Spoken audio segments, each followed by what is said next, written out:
கிறிஸ்துக்குள்ளான உங்கள் அனைவருக்கும் சமாதானம் உண்டாவதாக.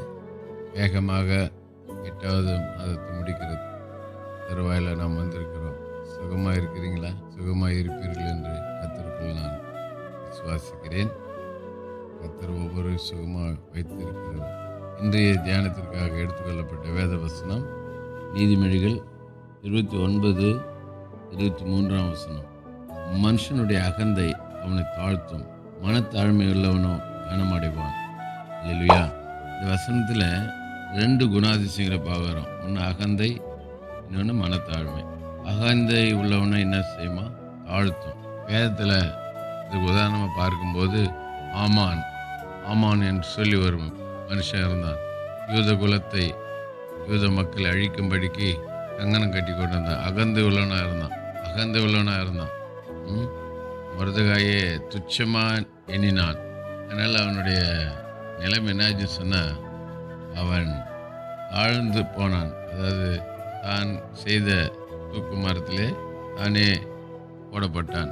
பாருங்க, அகந்தியாக இருந்தனால அவனை தாழ்த்தின மாதிரி மரணத்துக்குள்ளாகி போச்சு. ஆனால் மொர்தெகாய் எப்படிப்பட்டவன் சொல்லி பார்க்கும்போது, அவன் மனத்தாழ்மை உள்ளவன், தாழ்மையாக நடந்து கொண்டான். அங்கே அரண்மனையில் காவல்காரனாக இருக்கிறான். இருந்தாலும் மொர்தெகாய்க்குள்ள மனத்தாழ்மை இருந்தது. அதனால்தான் அவன் அங்கே பார்க்கிறோம், அவன் உயர்த்தப்பட்டான். இந்த வசனத்திலிருந்து நாம் கற்றுக்கொள்கிற சத்தியம், நமக்குள்ள மனத்தாழ்மை தான் இருக்கணும். நாம் ஆராதிக்கிற தேவன், நம்முடைய ரோல் மாடல் ஆண்டவராகிய இயேசு கிறிஸ்து, அவர் தாழ்மை உள்ளவராக இருந்தார். அவரை பின்பற்றுகிற அவருடைய பிள்ளைகளாகிய நமக்கும் தேவை தாழ்மை. அதுதான் தாழ்மை உள்ளவர்களுக்கு அவர் கிருபை அளிக்கிறார் சொல்லி பார்க்கிறோம். ஆகவே ஒருவேளை இது வரைக்கும் நமக்கு மனத்தாழ்மை இல்லாவிட்டால், இனிமே மனத்தாழ்மையை ஆண்டவரிடத்தில் நாம் கேட்டு பெற்று ஒவ்வொரு நாளும் அதில் செயல்படும் போது கர்த்தர் நம்மை கனமடை செய்வார். கர்த்தர் நம்மை ஒவ்வொருவரும் பலப்படுத்துவாராக. செபிப்போம். நேசிக்க நல்ல தகப்பனே, நாளை கொடுத்த நல்ல எச்சரிப்பின் வார்த்தைக்கு நன்றி. நாங்கள் மொர்தெகாயை போல மனத்தாழ்மையுள்ளவர்களாக இருக்க கர்த்தர் கிருபை செய்யுங்க.